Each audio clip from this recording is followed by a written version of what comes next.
Hey, this is JP with Central Idaho Mountain Weather. It's March 5th, 2025. Looking out at the Pioneers who are about to get a storm coming in tonight. Sorry about my video. Looks like it's not working this morning. And if you're still enjoying this broadcast, you have to do a one-time donation or even better, sustaining monthly membership. Looking at today, we got mostly cloudy skies as the storm is progressing our way. Looks like it's going to happen around 5 or 6 in the Wood River Valley. Highs going to be upper 30s today. Southwest flow ahead of this thing, eventually shifting to the southeast as that storm gets closer. And then the snowstorm will continue through the night into tomorrow. Valley floors will be a little colder in the mid 30s as this upper level low pressure system moves overhead, and then the winds are going to pick up out of the north tomorrow with gusts up to 30. And then we have dry weather after that.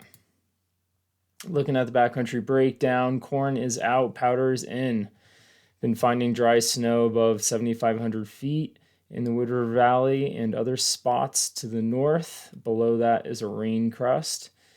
So targeting north-facing slopes, the storm is expected to hit the Lost Rivers, Pioneers, and Wood River Valley the hardest with 3 to 8 inches of snowfall. So nice little addition there. Looking at morning temperatures this morning, we are in the mid-20s in the Wood River Valley, 15 up in Stanley.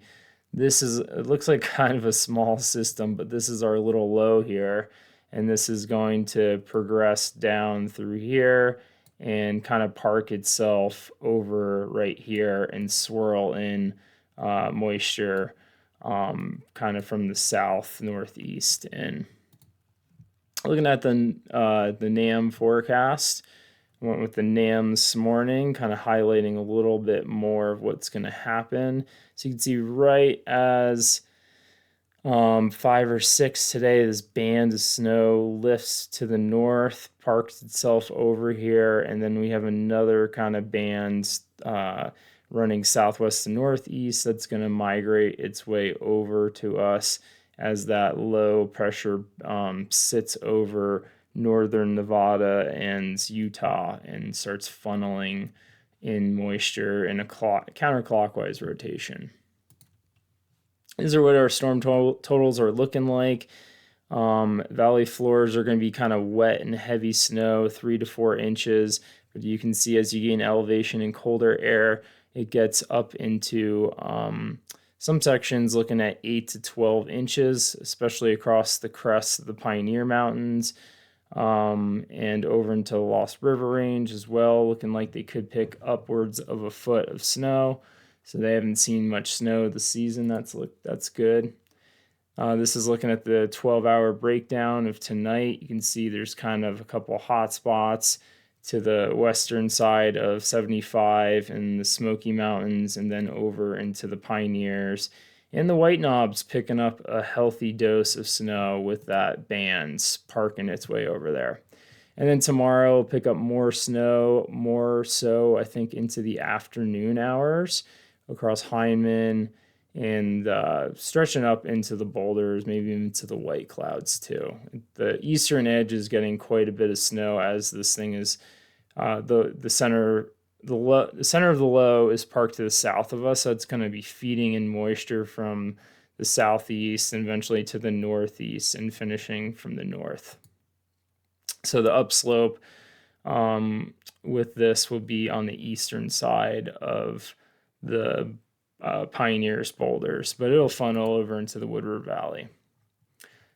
Looking at temperatures, look like they're going to stay pretty close to freezing tomorrow for the valley floor, so we should see snow the whole time.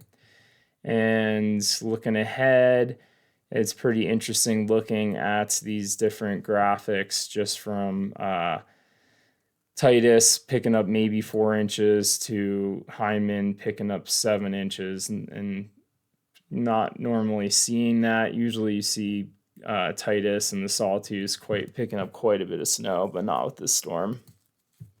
All right, looking into the future. Play this back. All right, so that low moves over to the east. We have high pressure build in, but then we have this closed low form for next week into Monday. That's going to set us up with some southwest flow, introducing more moisture into our area. And then that's going to combine with this more moisture coming down from Alaska and form another area of low pressure. So we kind of have back-to-back lows. The second one's going to set up a little bit nicer to funnel in moisture into our area.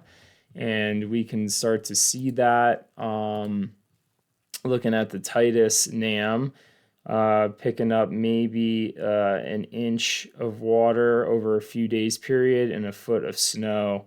So that time frame is going to be kind of starting maybe Monday, but more so into Tuesday, Wednesday, Thursday. So kind of a multi-day event with those back-to-back lows.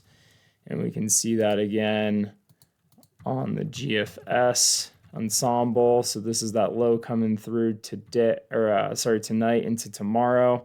And then we have high pressure over the weekend, that closed low forming off the coast of California.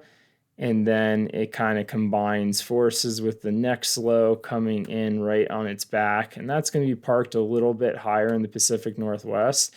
And that does a great job of filtering in moisture for us. This isn't going to be really classified as a true atmospheric river. I think it's just two back-to-back areas of low pressure. We don't really have that long stream of confined moisture heading our way. So lots of activity coming through in the next week, starting with tonight into tomorrow with a good chunk of snow coming through, and then looking like an active pattern for next week.